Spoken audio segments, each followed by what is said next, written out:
Nous sommes le 8 janvier 2019. Chers téléspectateurs, mesdames et messieurs, bonjour et bienvenue sur cette plateforme de la télévision Renaissance. C'est le journal en langue française. Tout de suite, les titres. Les auteurs des crimes au Burundi bientôt devant la justice. La CPI pourrait sortir les mandats contre cette année 2019. Vous suivrez dans cette édition un des avocats des victimes auprès de cette cour. Le Rwanda est en bouc émissaire du pouvoir burundais, incapable de construire le pays. Le gouvernement est aux abois et cherche juste à justifier ses crimes, comme l'indique Dr Minani, président du CNRD.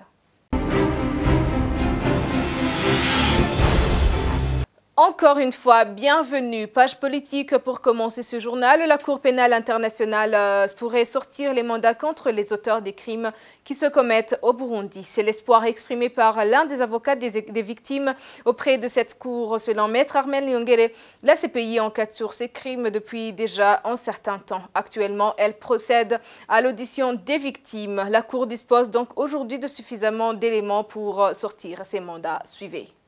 Le bureau du procureur de la Cour pénale internationale a déjà ouvert une enquête. Et l'enquête est déjà ouverte il y a quelques jours. Et puis, il y a des victimes ou leurs familles qui sont en contact, qui ont déjà commencé à être auditionnées par le bureau du procureur de la Cour pénale internationale. Et les avocats, nous avions déjà envoyé plusieurs éléments, pour convaincre le bureau du procureur à poursuivre certains auteurs de crimes commis au Burundi. Et vu les éléments déjà envoyés au bureau du procureur de la Cour pénale internationale, vu les témoins qui sont déjà à la disposition de la Cour, et nous pensons, nous espérons bien, même si le lancement des mandats dépend de la justice indépendante et impartiale, et nous pensons, nous espérons que cette année 2019, on pourrait lancer les premiers mandats contre les auteurs de crimes commis au Burundi. Et nous lançons un appel à toutes ces personnes qui sont en train de commettre des crimes contre l'humanité, des crimes relevant de la compétence de la Cour pénale internationale, qui ne sont pas à l'abri qu'un jour ils seront poursuivis.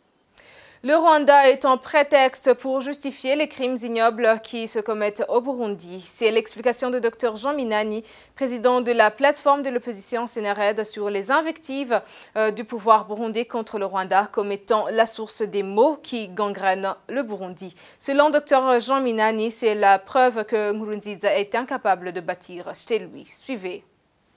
C'est une diversion. Nkurunziza a trouvé une diversion pour tromper les Burundais, tromper aussi ce qu'il peut appeler la communauté internationale qui le soutiendrait. Mais aujourd'hui, tout le monde voit que ce n'est pas vrai. Ce n'est pas vrai. Lorsque vous n'êtes pas capable de construire votre propre maison et que vous allez dire que c'est le voisin qui vous empêche de construire votre propre maison, c'est que vous n'êtes pas un homme capable de reconstruire votre propre maison. Nkurunziza a défailli. Ce régime n'est plus un régime, c'est un régime ridicule aujourd'hui. Quand il est en train de dire ça et que le Rwanda est en train de se développer, pourquoi il ne se développe pas et continue à dire ça? Pourquoi le Burundi ne se développerait pas comme le Rwanda est en train de se développer et continue à dire ça? Et je dis ici, quand vous n'êtes pas capable de vous entendre avec votre voisin, vous n'êtes pas capable de vous entendre avec votre propre famille. Et là, c'est le problème que nous avons. Toujours parler du Rwanda, est-ce que c'est le Rwanda qui est venu pour dire qu'on nous a de faire le troisième mandat qui a été à l'origine de tous les maux que nous connaissons aujourd'hui? Est-ce que ce sont les Rwandais qui sont venus massacrer les Burundais qui étaient là? Est-ce que ce sont les Rwandais aujourd'hui qui amènent les divisions ethniques chez nous?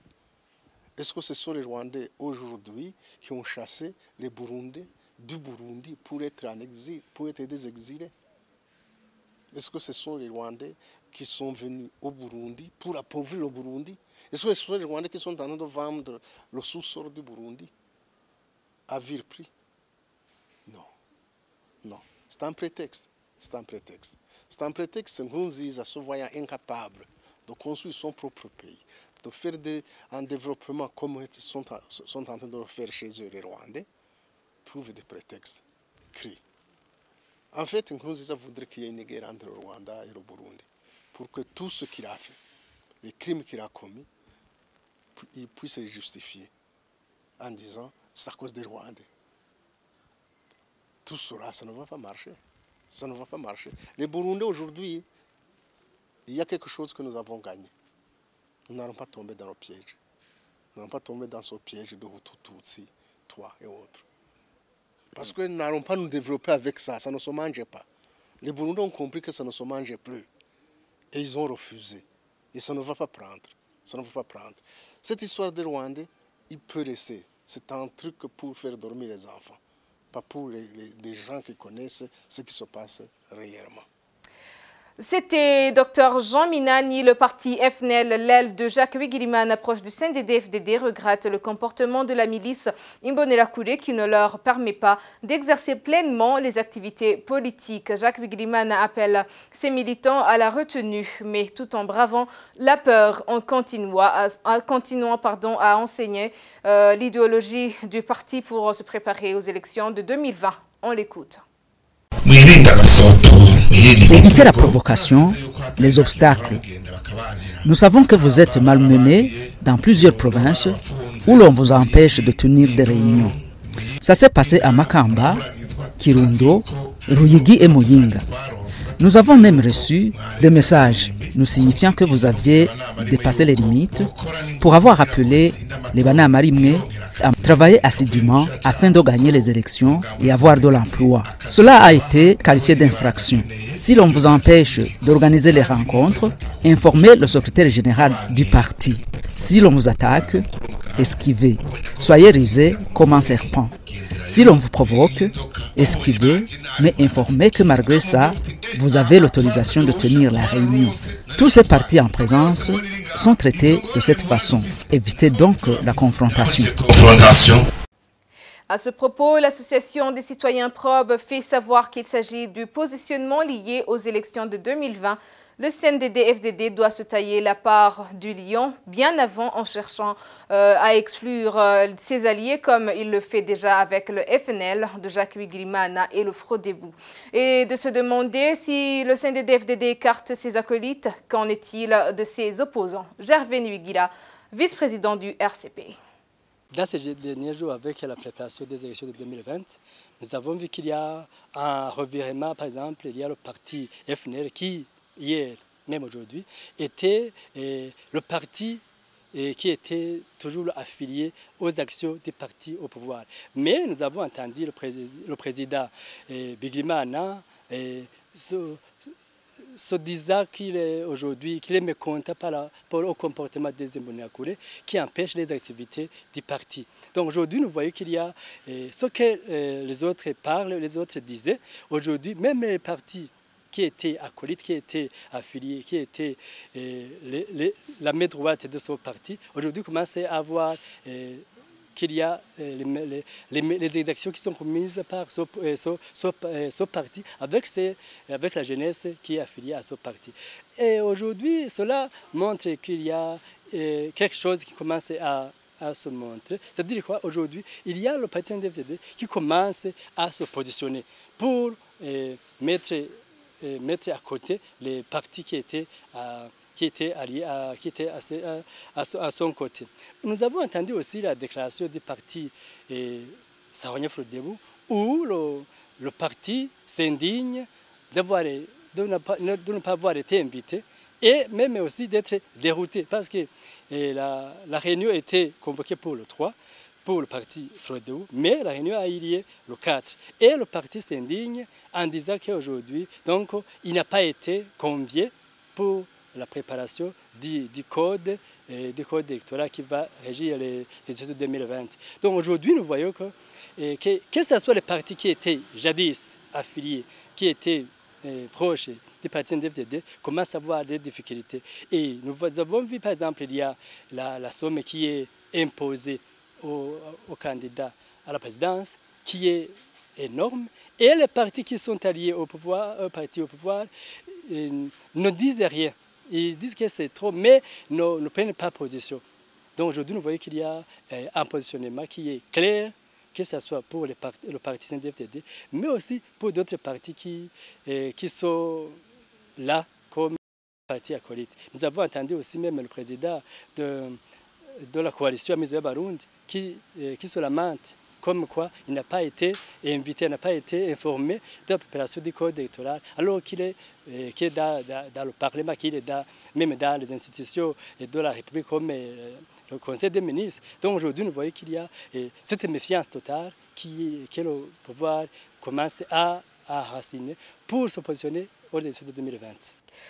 Il fallait s'y attendre. Le CNDD-FDD ne supporte personne sur son terrain de propagande. Jacques Wigliman, qui a côtoyé le pouvoir du CNDD-FDD, devrait s'abstenir parce qu'il le savait bien, malgré sa persévérance de soutenir le mal. Ancien sénateur du Burundi, Maître Emmanuel Nkengurutse indique qu'il s'agit d'un processus électoral illégal qui fait objet de débat entre les concernés qui sont le CNDD-FDD et ses acolytes. Suivez Maître Emmanuel Nkengurutse. Oui, c'est un tournant qui se retourne contre lui d'ailleurs. En réalité, le mal, c'est un cercle vicieux, cette affaire du CNDD-FDD. Ils sont contre tout ce qui n'est pas conforme à leurs propres intérêts. Monsieur Jacques Wigliman, s'il va faire des réunions et qu'il commence à critiquer le CNDD, ça ne va pas marcher. Ils vont se retourner contre lui, même si c'est accroché à eux. Et là, je pense qu'il a perdu la sagesse rwandine des Burundais qui disait, attention, si un bâton, je fais une traduction littéralement qui le disait, si un bâton frappe ton adversaire, il faut le prendre et le jeter très loin. Parce que c'est ce même bâton qui te frappera. On va te frapper à l'aide de ce bâton. Ou alors se souvenir de l'histoire d'un Allemand là, qu'on venait prendre, arrêter lors de la Deuxième Guerre mondiale.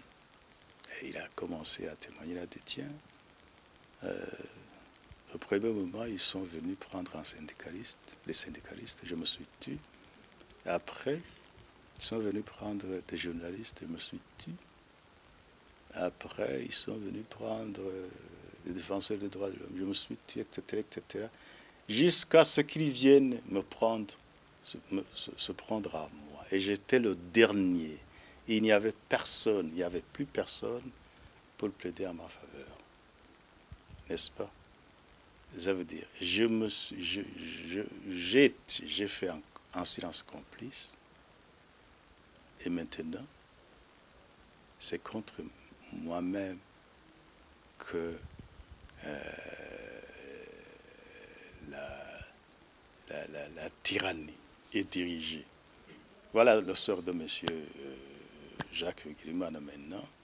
C'est un système, en réalité, le système CNDD-FDD, c'est un système qui est contre toute opposition, ou toute voix dissonante, en quelque soit. Et par conséquent, s'il tente de se distancer, même sur de petits détails, avec le CNDD-FDD, il sera pris, il sera cuit. Et c'est ça son sort. Il n'y a personne qui viendra alors le secourir, parce que tous ceux qui pouvaient le comprendre et lui porter secours, ils ont été tués, chassés, exilés, d'autres emprisonnés. Le dernier qui tentait d'un peu de retourner dans le jeu, le faux debout. Vous voyez, on ne l'invite même pas dans le fameux processus électoral vers 2020. Par conséquent, Jacques Wigliman, c'est comme ça que la chose doit marcher dans un système marqué par le mal. C'est un circuit fermé contre le bien. S'agissant des propos de Jacques Bigirimana s'attaquant à l'Église catholique pour avoir conseillé le régime d'initier un dialogue pour ramener la paix au Burundi, Ngengurutse rappelle que le dialogue à la burundaise est une culture qui inspire les évêques burundais. Par ailleurs, il ne faut pas ignorer que ces évêques sont les Burundais qui voient tout le danger qui guette les Burundais. Encore une fois, Emmanuel Ngengurutse. Monsieur là, Jacques Bigirimana, je dirais qu'il est un peu controversé. Tantôt il crie qu'il est réellement mis hors jeu, qu'il est injustement traité. Tantôt il va au secours du système injuste qui le maltraite.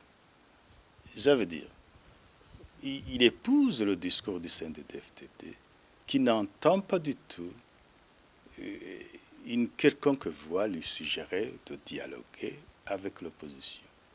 C'est ça en fait. Et lui, il est devenu presque le porte-parole du CNDD-FDD.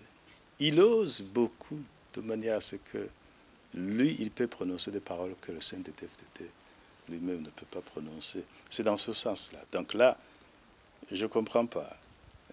Sinon, le message des évêques, il n'est pas aussi expressif que le message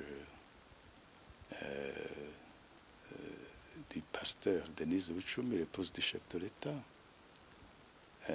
Elle était plus claire.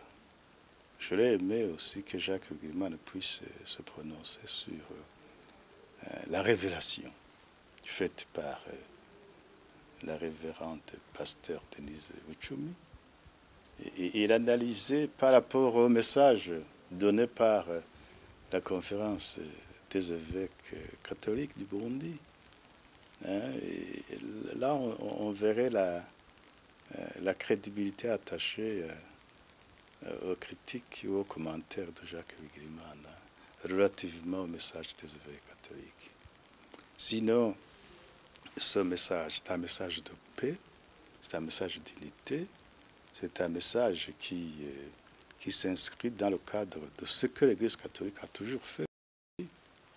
Elle ne fait que conseiller l'unité des Burundais, la cohabitation, et ça, qui maintenant devrait être acquise à travers le dialogue inter-burundais. Et ça, c'est un message qui est donné par tout le monde, par la communauté est-africaine. Les médiateurs ne disent pas autre chose que ça. Par l'Union africaine, par les Nations unies, par l'Union européenne et les autres grands partenaires du Burundi. Donc, je ne sais pas pourquoi on s'acharne contre le message de l'Église catholique, qui est similaire au message donné par tous les amis du Burundi, par tous les partenaires du Burundi, par tous les voisins du Burundi, par beaucoup de Burundais, même ceux qui sont à l'intérieur du pays, beaucoup ne souhaitent que ça. C'est même la tradition des Burundais. Et puis, les évêques catholiques, il faut aussi souligner qu'ils sont des Burundais, qui vivent la vie quotidienne des Burundais. Si leurs fidèles souffrent, ils le voient. Page politique encore en continuant ce journal. Les mois de novembre et de décembre 2018 ont été caractérisés par les manifestations publiques à l'initiative du pouvoir de Bujumbura contre les autorités de l'Union africaine de l'EAC. Toutes ces manifestations avaient un objectif commun d'occulter la réalité au peuple burundais. Cela est contenu dans le rapport couvrant les 2 mois du réseau des citoyens probes. Jarve Nibigira, vice-président du RCP, mentionne aussi la manipulation qui se cache dans la réouverture du dossier de l'assassinat du président Melchior Ndadaye, où les manifestants n'ont jamais parlé des massacres qui ont suivi cet assassinat. Suivez. Nous revenons sur la manifestation qui a été organisée pour soutenir la justice qui a aujourd'hui ouvert le dossier en rapport avec l'assassinat du président Melchior Ndadaye, où aujourd'hui le parti CNDD-FDD avec ses acolytes sont contents de ce procès, alors qu'aujourd'hui nous savons qu'il y a eu beaucoup d'autres d'autres massacres, beaucoup de tueries après la mort du président Mamadou Dadaye. Mais aujourd'hui, ceux qui ont manifesté n'ont jamais dit aucun mot sur l'assassinat ou les tueries qui ont suivi la mort du président Mamadou Dadaye. Ici, nous revenons aussi sur les discours qui étaient prononcés par exemple par le président à Makamba, où il a appelé la population à être prêt pour défendre la nation, mais aussi être prêt pour mourir pour la nation, parce qu'aujourd'hui, pour lui, la guerre n'a pas fini. Et nous revenons aussi sur le discours qui a été prononcé par le président du parti CNDD-FDD, où aujourd'hui, il dit que le pays maintenant est indépendant, que la population n'a plus le droit d'avoir peur. Donc aujourd'hui, pour montrer qu'avec ces commémorations de la semaine dédiée aux combattants, c'est l'occasion de montrer que c'est l'indépendance totale du pays. Mais nous dénonçons le fait que cette semaine est dédiée aux combattants de ces partis CNDD-FDD, alors qu'il y a beaucoup d'autres mouvements armés. Mais aujourd'hui, c'est le seul qui est là pour célébrer cette semaine. Et nous revenons aussi sur les déclarations qui ont été prononcées qui ont été lancées par les organisations de la société civile pour soutenir les actions, mais aussi pour soutenir les mesures qui ont été prises par le pouvoir. Ici, nous revenons par exemple sur la déclaration de l'association ABBA, c'est-à-dire là, ils ont lancé une déclaration pour soutenir le pouvoir par l'action entreprise par la justice pour réouvrir le procès de l'assassinat du président Dadaye. Mais dans cette déclaration qui est vide, par rapport aux autres tueries, nous voyons qu'aujourd'hui, ces associations n'ont plus la même ligne de défendre les droits de l'homme, mais sont devenues comme la résonance des pouvoirs, des partis au pouvoir. Page internationale, la tentative de coup d'État avorté au Gabon a coûté la vie à 2 personnes parmi les militaires. 8 autres militaires putschistes sont désormais aux arrêts. Les interrogatoires ont déjà commencé. Les aventuriers soutiendraient un cas isolé non inspiré par la haute hiérarchie militaire ni par les hommes politiques. Comme le démontre sa page Facebook, pourrait-il que Ondo Obiankeli, le jeune lieutenant âgé seulement de 26 ans, avait une ambition démesurée. À Libreville, la vie a repris timidement. Même la coupure d'Internet est désormais un souvenir. International encore, pour clore ce journal, le respect du résultat électoral est un facteur déterminant pour une paix durable en République démocratique du Congo. Le souverain pontife l'a dit au moment de ses vœux au corps diplomatique. Le pape François affirme qu'il suit avec une attention particulière l'évolution de la situation dans ce pays. Son souhait est que le Congo retrouve la réconciliation qui tarde depuis longtemps et entreprenne un chemin vers un développement et ainsi mettre fin à l'état persistant d'insécurité qui touche des millions de personnes, parmi lesquelles de nombreux mineurs. Eh bien, c'est par ici que s'achève ce journal. Merci de nous avoir suivis. À la prochaine édition.